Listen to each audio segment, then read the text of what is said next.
하겠습니다. 요즘에 참 시간이 어떻게 가는지 모르겠습니다. 벌써 토요일이야? 라고 지금 느껴지실 것 같아요. 내일 주일이고, 그리고 그 다음 주가 되면은 정말로 이제 우리가 몇 달 동안 함께 고민하고 기도했던 새로운 사역들이 11월부터 시작이 되는데, 그 사이에 또 하나님의 말씀을 나누게 되고 또 연구하면서 여러분들과 참 좋은 것들을 이렇게 나누고 있다는 것 자체에 얼마나 감사드리는지 모릅니다.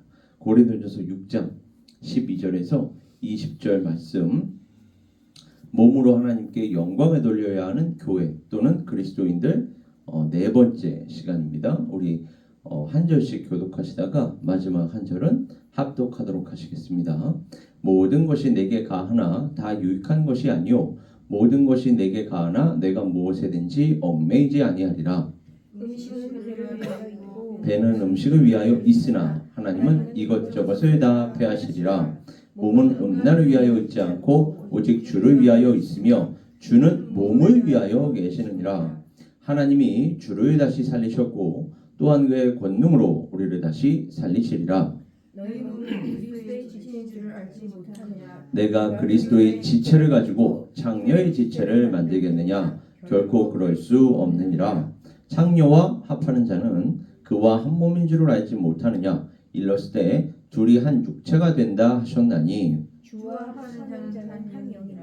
음행을 피하라. 사람이 범하는 자마다 몸 밖에 있거니와 음행하는 자는 자기 몸의 죄를 범하느니라. 너희 몸은 너희가 하나님께로부터 받은 바 너희 가운데 계신 알지 못하느냐? 너희는 너희 자신의 것이 아니라 우리 다 같이요 값으로 산 것이 되었으니 그런즉 너희 몸으로 하나님께 영광을 돌리라. 아멘. 우리 오늘 이 본문 고린도전서 6장 12절에서 20절 말씀 마지막 시간이 될 수도 있고, 진행을 하다가 안 되겠다 싶으면 아마 다음 주 금요일까지 이어질 수도 있을 것 같아요. 우리 여기에 계신 분들은 신실하게 또 이렇게 새벽부터 나와서 기도하시는 분들이니까 내일 또 광고가 있겠지만은 11월 26일부터 28일까지, 그러니까 화요일부터 목요일까지입니다. 땡스기빙 주간에 해당하는 그 주간은 우리가 추수감사절 특별 새벽 기도회로 모입니다. 그래서 화요일부터 목요일까지만, 그리고 이제 금요일 토요일은 그 주간은 가족들과 함께 그 기도를 바탕으로 가족들과 함께 또 은혜롭고 또 더 감사하는 시간 보내시고, 그리고 특별히 그 특별 새벽 기도 주간에는 정말로 한 해 동안 하나님께서 우리에게 부어주셨던 그 감사 함께 나눌 수도 있고요. 그 다음에 그 이후에 또 중요한 사역들이, 중요한 그 예식들이 우리 교회에 특히 많습니다. 그래서 그것을 위하여 그러한 예배와 그러한 예식이 있기 전에 먼저 그 3회 동안 우리가 하나님께 의지하는 것입니다. 그래서 우리가 기도로서 하나님께 나아가기 원합니다. 오늘 이 시간은 그리스도를 창녀와 연합시키는 것이 자기 자신의 몸, 자기 자신의 전 인격, 그리고 자기 자신의 삶과 영혼 등의 해를 가져올 뿐만이 아니라 개인적으로요, 우리 항상 그리스도인들은 자기 자신만 생각해서는 안 되는 사람들입니다. 그래서 오늘 사도 바울도 그리스도의 지체라는 표현을 써요. 그러니까 그리스도의 지체, 이 지체라는 말이 무엇입니까? 영어로 보면 part라고 되어 있거든요. part라는 건 반드시 그 part가 속해 있는 뭔가가 있다는 것이죠. 그러니까 전체가 있다는 것입니다. 전체 중에 일부라는 얘기예요. 그 얘기는 뭐냐면 우리의 몸을 생각해 볼 때에 손이 아프면 손만 아픈 게 아닙니다. 사실은 손이 아플 때 사실은 손가락 하나만 아파도 우리의 온몸이 그 손가락 때문에 같이 영향을 받게 돼 있어요. 왜요? 샤워할 때 보세요. 손에 뭔가 이렇게 가시만 들어가도 혹은 이 요리하다가 칼에 잠시 잠깐 스쳐도 이것 때문에 샤워할 때 아픔을 느끼면 우리가 샤워할 때 전체적으로 다 아픔을 느끼는 것처럼 우리가 뭐라 그럴까요? 느끼지 않습니까? 그러니까 이 지체라는 건 자기 자신에게만 해를 끼치는 게 아니라 공동체 전체, 다시 말해서 내가 어떠한 죄를 범했을 때, 특히 이 성적인 범죄, 음란죄, 특히 영적인 우상숭배 이러한 것들을 범했을 때에 교회 공동체 전체에 해를 가져올 수가 있다는 것입니다. 그래서 사도 바울은 더 엄하게 지금 그 음행하는 자를 꾸짖고 있는 거예요. 그리스도인들의 몸은 그들이 하나님께로부터 받은 바 그들 가운데 계신 성령의 전이라. 어떻게 이 성령의 전이라는 표현을 쓴 것도, 전이라는 게 뭡니까? 이 건물이라는 게 뭐예요? 하나로 구성되어 있지 않죠. 진리의 기둥과 터라고 표현하듯이 기둥과 터라는 게 있고요. 그리고 그 진리의 기둥과 터 위에서 여러 가지 방들이 또 존재하죠. 방들만 존재합니까? 이런저런 퍼실러티가 존재하고요. 유틸리티가 존재하고요. 이렇게 전이라는 건 수많은 것들로 구성이 되어 있단 말이에요. 근데 성령께서 거하시는 전이라는 표현은 나중에 그래서 사도 바울이 여기에 입각해서 성령의 은사를 표현하죠. 그러니까 은사를 여러 가지로 하나님께서 성령을 통하여 주시는데 그 은사들을 주시는 분은 또 한 분이시다. 그러니까 마치 그 대학교를 우리가 유니버시티라고 하지 않습니까? 다양한 전공들이 있지만 사실은 그 다양한 전공이 하나를 이루어야 하는 그 학교, 그러한 것들을 추구하는 게 바로 유니버시티 아닙니까? 사실은 성경적으로 이 용어도 따가지고 온 것 같아요. 그죠? 그러니까 우리가 수많은 사람들이 교회 안에 있단 말이에요. 그리고 각기 성격도 다르고요. 성향도 다르고요. 좋아하는 것들도 다르고 반대로 얘기하면 싫어하는 것들도 다릅니다. 그런데 이 안에서 우리가 신앙생활을 하게 되면 자기만 생각하는 사람이 되지 않습니다. 그래서 성숙해질 수 있다는 거예요. 그러니까 자기만 아는 사람은 성숙해지기가 너무 어렵거든요. 근데 점점 이 세상은 개인적인, 이기주의적인 이러한 방향으로 나아가고 있지만 교회만큼은 예수 그리스도의 그 은혜와 사랑을 받은 존재들로서 이제는 나를 위하여 살지 않고 다른 사람의 유익을 구하면서 산다라고 지금 사도 바울이 얘기하지 않습니까? 그 얘기는 뭐예요? 공동체 안에서 함께 살아간다는 거예요. 그리고 공동체 안에서 살아간다면 공동체의 덕을 생각해야 한다는 것입니다. 내 생각, 내 감정, 내 성격 물론 중요합니다. 그러나 그러한 것들이 교회 공동체 전체에 어떠한 영향을 미칠까? 하나님께 지혜를 구해야 합니다. 하나님께 또 기도를 해야 합니다. 그러나 지금 이 고린도 교회의 그리스도인들은 그러한 것들은 망각한 채 자기 자신의 어떤 자유만을 주장하면서 이게 어때서? 라고 이 세상 사람들도 다 아는 거야. 이거는 성경적인 어떤 가르침이라기보다는 그냥 우리가 살아가는 이 세상의 일반적인 문화야. 이렇게 자기 자신을 정당화하고 합리화한단 말이죠. 늘 문제가 되는 게 무엇인지 아십니까? 우리가 어떠한 잘못을 할 수 있어요. 사람이기 때문에 잘못할 수 있습니다. 말에 실수가 있을 수 있고요. 행동에 실수가 있을 수 있어요. 근데 그 말에 실수가 있고 행동에 실수가 있는 거 물론 우리가 그것조차도 문제지만 더 큰 문제는 무엇입니까? 자기가 무엇을 잘못했는지를 모르는 거. 이게 더 큰 문제 아닙니까? 그러니까 잘못했다는 게 인식이 되면 가급적 빨리 사과하는 게 가장 지혜롭습니다. 아, 내가 생각이 짧았다. 내가 말에 실수가 있었다. 내가 행동에 좀 성급한 면이 있었다. 이렇게 빨리 사과하는 게 지혜로운데 그게 아니라 반대 방향으로 아니야, 나는 잘했어. 그러면서 그 말했던 거, 행동했던 것들을 정당화하려고 하고 합리화하려고 하면 속된 말로 정내미가 뚝 떨어지는 것입니다. 그러니까 여러분 잘못할 수 있어요. 특히 교회 공동체 안에서 우리가 다 부족한 사람들 아닙니까? 그러나 예수 그리스도를 향해서 우리가 점점 다가가는 사람들 아닙니까? 예수 그리스도를 닮아가야 돼요. 그러나 그 과정 속에서 말에 실수가 있을 수 있고요. 행동에 실수가 있을 수 있습니다. 그러면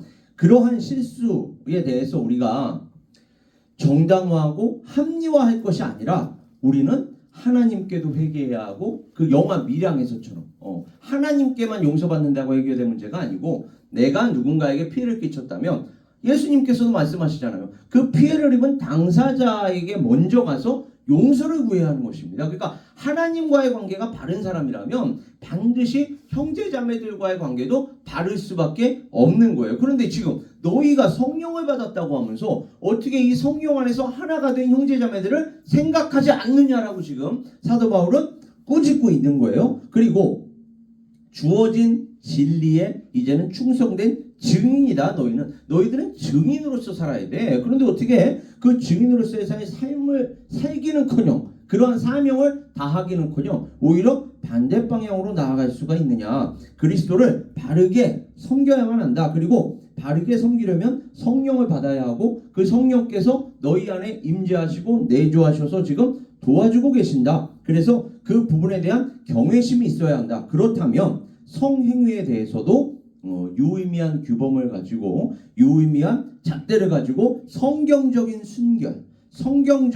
순결의 회복 능력을 이루어야 하는 교회가 되어야 한다. 그러한 그리스도인들이 되어야 한다. 집단적인 전체, 그러니까 부분이 아니라 부분들로 이루어진 개개인들이 아니라 이 집단, 공동체 전체를 설명하기 위해서 성전이라는 개념을, 성전이라는 이미지를 그래서 사도 바울은 사용하고 있는 것입니다. 이뿐만이 아닙니다. 제가 여러 차례 말씀드렸지만 우리 그리스도인들은 구약 성경에서부터 삼위일체 하나님의 공동체라고 제가 늘 제시되어 왔다 그랬어요. 하나님의 백성, 공동체죠. 백성이니까 한 사람을 백성이라고 얘기하지는 않지 않습니까? 하나님의 백성, 성부 하나님의 백성, 성자 예수 그리스도의 몸, 오늘 본문 말씀에 나와 있듯이 성령의 전, 이렇게 다 공동체 개념이에요. 그러니까 우리 그리스도인들은 결코 자기만 생각하고 자기만 아는 그러한 교회 생활, 그러한 신앙 생활을 할 수는 없다라는 것입니다. 그래서 이 메타포, 이 성전이라는 것, 성령의 전이라는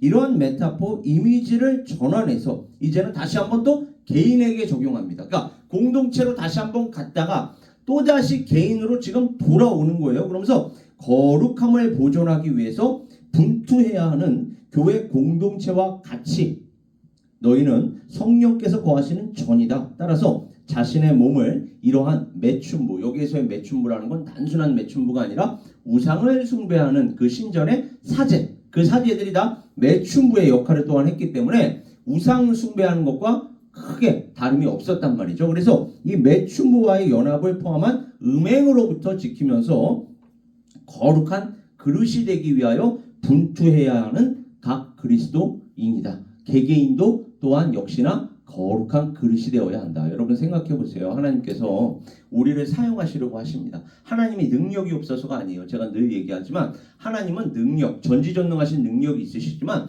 거룩하신 분이시기 때문에 거룩하지 못한 사람을 당신의 뜻에 따라 마음껏 사용하실 수가 없습니다. 능력이 없어서가 아니에요. 그렇다면 우리가 하나님께 쓰임받기 원하면 주여 내가 여기 있사오니 저를 사용하여 주시옵소서라는 이러한 소명이 있는 자라면, 이러한 사명이 있는 자라면 적어도 어디에서부터 시작해요?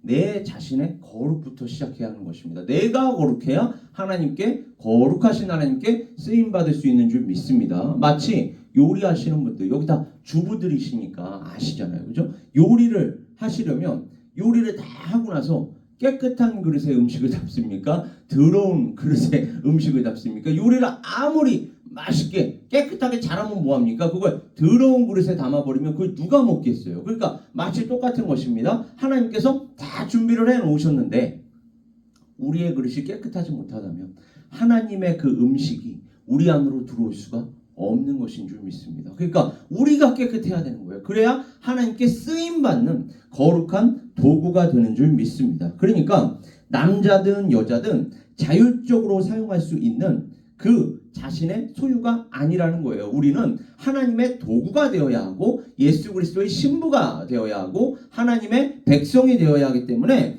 우리는 우리 자신의 것이 아니다. 심지어 우리 자신을 누가 구하신 것입니까? 예수 그리스도께서 당신의 대리적이고도 또 대표적인 또 대신하는 이러한 대속적인 이러한 죽음으로써 죄와 사망의 그 권세의 종으로부터 우리를 구하신 줄 믿습니다. 그래서 우리는 이제 더 이상 사망의 종로로서라는 게 아니라 주의 종이 되는 거예요. 주의 종으로서 또 하나님의 거룩하신 그 도구가 되어서 그 우리를 살려주신 우리를 구속하신 그 대가를 치르신 주님의 소유물이 되어 이제는 우리의 몸 또한 바로 그와 같이 쓰임을 받아야 되는 줄 믿습니다. 바로 이와 같은 의미에서 사도 바울은 너희 자신의 몸으로 하나님께 영광을 돌려라. 특히 성윤리, 생식윤리, 오늘날 이게 얼마나 중요합니까? 이게 동성애, 낙태 다 연결되는 거 아닙니까? 그러니까 성윤리는 동성애하고도 연결될 수 있고요. 물론 1차적으로는 문란한 성문화와 연결이 됩니다. 문란한 성문화, 동성애까지 가는 것이죠. 이 페미니즘이 결국 발전해서 그러니까 페미니즘 자체, 1차적으로 페미니즘 자체는 틀린 말이 아니었어요. 아니 여자들이 여성들의 인권을 주장한다는데 왜 이게 틀린 말입니까? 근데 이게 이제 그 기준을 넘어서서 선을 넘어서서 극단적인 레디컬 페미니즘으로 나아가 버리니까 아주 인본주의, 그러니까 여성 페미니즘을 위한 페미니즘이 되어버리는 거예요. 그러니까 원래 애초에는 여자들의 선거권이 없었어요. 투표가 없으니까 여자들의 선거권이 있어야 될 거 아닙니까? 그러니까 당연히 여성의 인권이 향상되어야 하고 집안에서도 남자들에게 항상 종속되어서 어떠한 사회생활을 거의 하지 못하니까 이러한 측면에 있어서는 페미니즘이 당연히 주장되어야 하는 게 맞습니다. 그러나 지금은 이미 여성의 인권이 올라갈 대로 올라갔을 뿐만이 아니라 이제는 그러한 것이 치고 올라가니까 이거를 이제 선을 넘는 사람들이 어디까지 가는 것입니까? 남자나 여자나 똑같다고? 그러면은 트랜스젠더도 똑같겠네? 이렇게 되는, 어차피 똑같다며. 그러면서 트랜스젠더가 똑같다면 바이섹슈얼 양성애자들도 똑같은 거 아니야? 그리고 동성애자들 당연히 뭐 이거는 말할 것도 없는 거고, 그리고 우리가 그 사람의 성에 대해서 우리가 그렇다면 어떻게 판단을 할 수가 있겠어? 그 사람에게 물어보자. 이게 퀴어 아닙니까? 그러니까 이게 동성애와 연결이 될 수밖에 없고, 심지어 생식윤리, 낙태, 이러한 부분에 대해서 권리, 선택의 자유, 오늘날까지 지금 이어지고 있는 거예요. 자기결정, 자율, 이러한 모든 탈계몽주의 시대의 사고, 탈계몽주의 시대의 개념의 지배를 당해서 나는 무엇이든지 할 수 있는 자유인이야. 내가 더 중요해. 내 안에 있는 어떤 새로운 생명보다 내가 더 중요해. 이거를 주장하는 사람들의 개인의 권리, 개인의 자유의 문제, 이러한 것이 아니라 우리의 몸으로 하나님께 어떻게 하면 영광을 돌릴 수 있을까에 먼저 우선순위를 삼아야 할 줄 믿습니다. 적어도 그리스도인들은 그러한 것들을 주장하지 말라는 게 아니에요.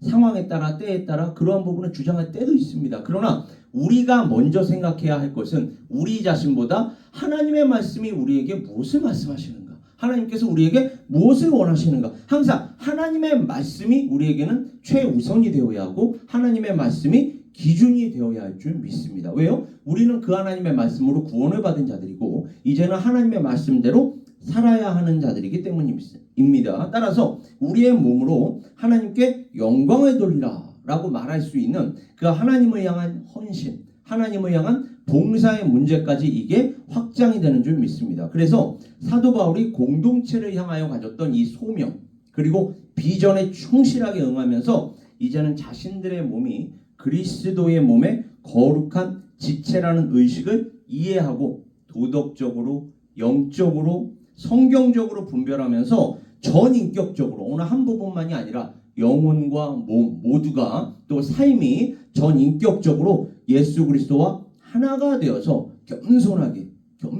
내 주장, 내 생각을 먼저 주장할 게 아니라 겸손하게 하나님 앞에 엎드려서 교회 공동체의 어떤 질서, 그리고 양육, 이제 우리가 그 교육부 사역도 감당할 텐데 이 양육이라는 게 그래서 중요해요. 어릴 때부터 우리가 학생들을, 또 자녀들을 어떻게 가르치느냐, 우리의 생각대로 가르치는 게 아니라 하나님의 생각대로 가르쳐야 하는 줄 믿습니다. 그래야지만 그 아이가 자라서도 커서도 그 잠언의 말씀처럼 마땅히 행할 길을 아이에게 가르치라. 그리하면 늙어서도 그 길을 떠나지 아니하리라. 아이에게 어릴 때부터 가르쳐야 하는 거예요. 무엇을요? 말씀을. 그러면 그 말씀이 그 아이를 인도하실 수 있으리라 믿습니다. 그 말씀이 그 아이를 평생 지도할 수 있으리라 믿습니다. 우리는 그 말씀의 능력을 믿는 거예요. 언제나 우리를 믿는 게 아니라 우리를 통하여 훈련시키시고 우리를 통하여 양육시키시는 그 하나님. 따라서 우리는 적어도 겸손하게 그 하나님 앞에 납작 엎드려서 이제는 예수 그리스도와 하나가 되고